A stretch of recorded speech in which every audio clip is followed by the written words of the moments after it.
Welcome back to Woodcraft716.com. I'm Mike Weibel, and on this channel we try to create and inspire through woodworking. If you're new to woodworking, you can build this project no problem. I put a small material and cut list in the description below. Between the cut list and the video, you should have no problem making this. I also put a couple links to some of the tools and some of the finishing products we used. If you're in the market for them, feel free to check them out. Today, we're going to be building this rustic sofa table. It's 30 inches tall and 15 inches wide. This thing is sweet. The sides of this unit are super nice. They're slightly distressed and real rustic. If it's your first time here, go ahead and subscribe and hit that bell icon so you're notified of any new content we have coming out. Let's go ahead and build this thing together.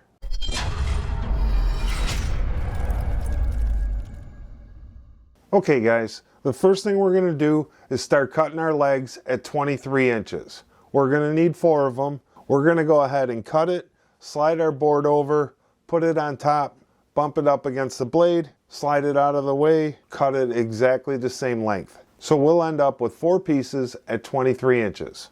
And just like that, we got our 4 legs. I need 6 pieces at 40 inches by 2 inches wide. In the material list below, I'll put a 2x10 instead of this 2x8. This is just what I had laying around, and I'm making my own pattern, so everything looks good on paper until, of course, you go to build it. And these will be the front and back stretchers. The next thing we need to do is make the end stretchers, and I only need 4 of them because the middle shelf isn't going to get one.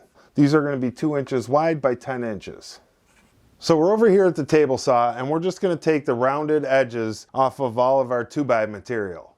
Then we'll bring the fence in and cut our legs to 3 inches, bring the fence in again, and we'll cut all of our 2-inch strips. Alright, now we're going to assemble the base rails and the top rails. We're going to need to put pocket holes in our 4 10-inch strips on both sides. Then we'll put together this frame, and we'll put pocket holes at the top and bottom of our legs, and they'll be inset from the bottom and top frame. It's going to be sweet. Here we are over at the Craig 720 Pro. We're just going to put pocket holes in both ends of our legs. Okay, now we're just going to do the same thing to the bottom and top side stretchers. Just like that. Alright, now we're just going to go ahead and assemble the base platform and the top platform. We're just going to glue, clamp, and pocket hole screw these together. Alright, sweet. These are all set. We'll put them off to the side. Alright, we're just over at the table saw. I got this piece of 3/4 inch plywood. We're going to go ahead and rip it with the grain at 10.5 inches. This will be for the sides of the unit. We're just going to take our 10.5 inch strip and cut 2 pieces at 23 inches. So I just have half a sheet of this T111 siding. Pretty sure that's what it's called. It's really roughed up, which I want for the rustic look. The thing I don't want is the grooves in the middle. And since we're going to be making like a shiplap side, I'm going to go ahead and cut these into strips, and I'm going to cut out the little grooves in between. We're going to go ahead and put some pocket holes in these side panels. I'm going to do 3 on each side and 2 on the bottom and top. Just like that. Alright, now I'm just going to lay the panel down so that I can get the proper dimension in between the legs. Then I'm going to get those set up so they're right where I want them to be, about 1/4 inch in from the frame. Then I'm going to go ahead and glue them and then pocket hole screw them together. Once I get the bottom assembled and pocket holed, I'll go ahead and put the panel in there so I can get ready to do the same thing to the top. Okay, so now I've flipped it over and put the top on so I can screw that in. This panel's just sitting in here, but I wanted to make sure that I get the right dimension on the width, so I'm just going to bang it back and forth, bang it back so I can put the front screws in, and then bang it forward so I can get the back screws in it. Then we'll attach the side panel. So to do the back here, this is looking at it from the inside of the cabinet. I just went ahead and lined up this panel with the 2-inch spacer. So I'm just going to go ahead and put these pocket hole screws in since our panel's lined up on the inside. And just like that, we'll go ahead and do the same thing to the other side. Okay, so I'm just taking our strips that we cut into 10 and 7/16, and when I'm just gluing them on, I'm leaving just a tiny little space in between them so that you can see the actual reveal. Just gonna glue it, shoot some 3/4 inch brad nails in it, work it all the way to the top, and cut that last piece to fit. And just like that, we'll do the same thing to the other side. All right, this is looking great. Now we got our 1.5-inch strips of lattice. I cut 2 pieces at 23 inches. Those will go along the sides. And I cut 2 short ones at 7 3/4. Those will fit in the middle. We'll glue them and brad nail them. And that's all set for now. Then we'll do the same thing with our 1-inch strips, except we'll have to change the dimension on the short pieces. It'll look sweet. We're just gonna do the same thing, glue it, brad nail it. And just like that, the side of the cabinet's all done. I think it looks pretty good. Now we have our 2 pieces that are for the center brace. We're gonna go ahead and cut one of them down to 1.5 by 1.5. The other one, we're gonna cut down to 3/4 because we're gonna have a X brace in the back that's made out of 3/4. You'll see as we go on a little bit further. Okay, and there we have it, man. These 2 are ready to go. As long as we're still at the table saw, I'm gonna take this 1x8 and rip it down to 2.5 inches for the X that goes in the back of the cabinet. Okay, we got it back up on the bench. I clamped my 2.5-inch strip from corner to corner. We're just gonna go ahead and mark it, take it over to the miter saw, and cut it down to size. We'll cut it just a little big and nibble it down until it fits in there just right. Okay, and to do the other side's real easy too. We're just gonna mark it 4 times, 1 at the top and the bottom, 1 on either side of the middle. Then we'll take it over to the miter saw, make our cuts, and make sure it fits good. Well, I think that looks pretty good. We're gonna go ahead and mark it for our pocket holes. So we just went ahead and cut our stretchers at 33 3/4. So we'll put the pocket holes in them, but first we're gonna put it in the X's. Now we're just gonna glue the X and pocket hole screw it together. And just like that, the X is in and it's looking good. All right, now I just flip the cabinet over, put a couple clamps where I want the top of the shelf to be, and I'm gonna go ahead and put my pocket hole screws in. Then I'm gonna go around to the front and do the same thing with the 1.5 by 1.5. And now you can really see how this thing's coming together. I'm liking it, it's looking good. So I've gone ahead and measured the opening for the shelves. I'm gonna go ahead and cut 2 strips a little bit wide and then narrow them down until they fit in there just right. Same thing with the length.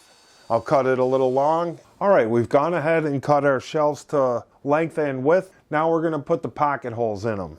On the middle shelf, because the back rail's so thin, we're just gonna do the front and the 2 ends and leave the back, maybe put a screw in from behind.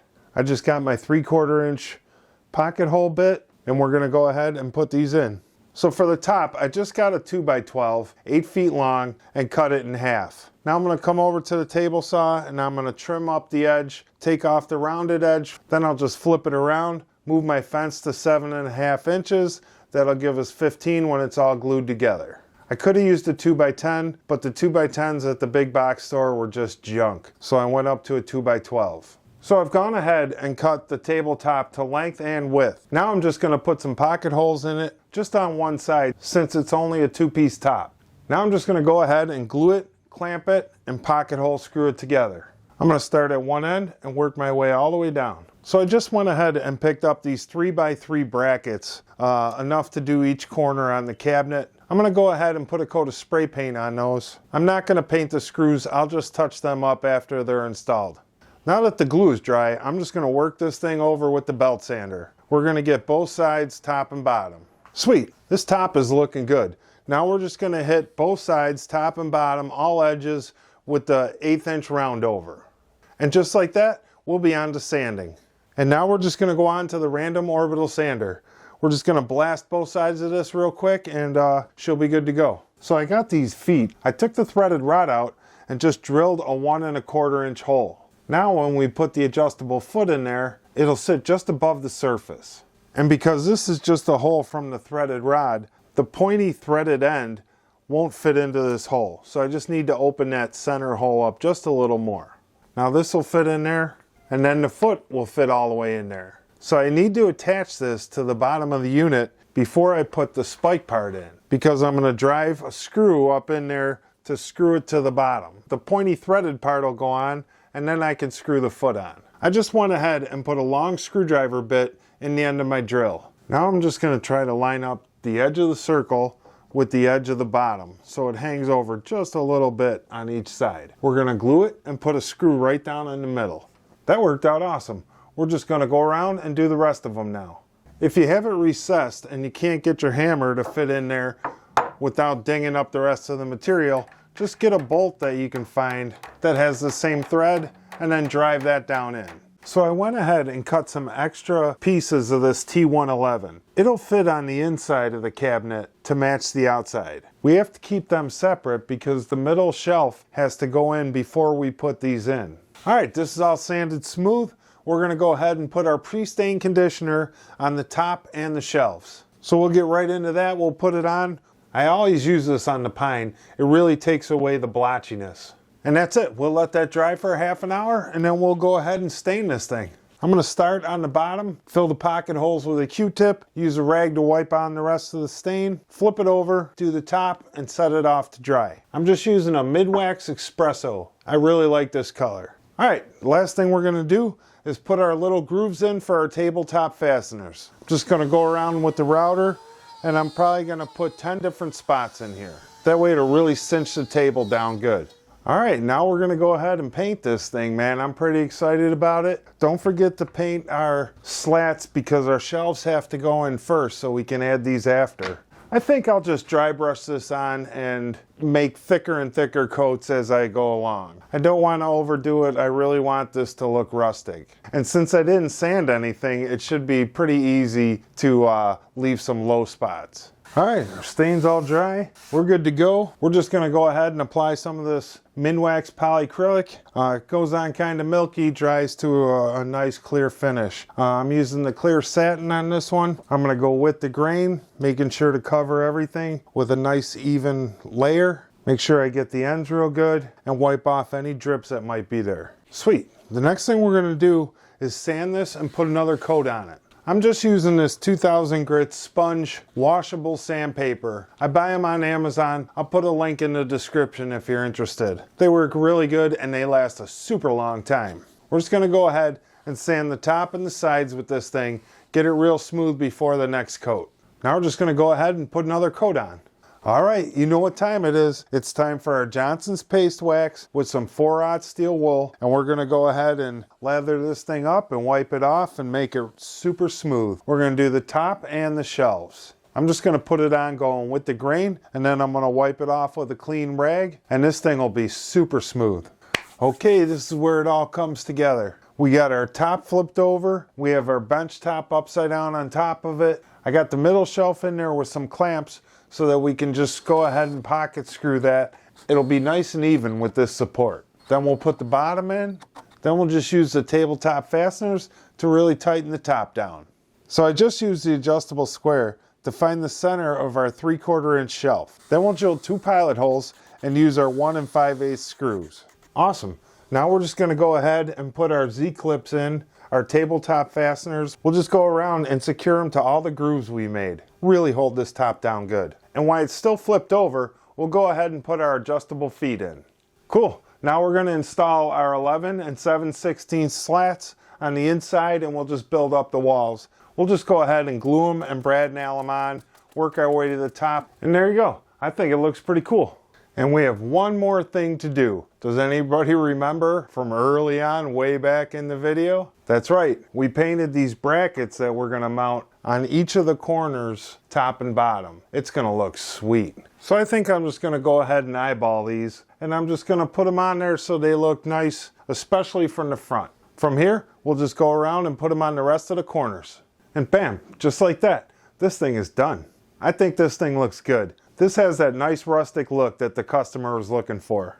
I really enjoyed making this with you guys. I consider this a moderate build, but I know you can make it.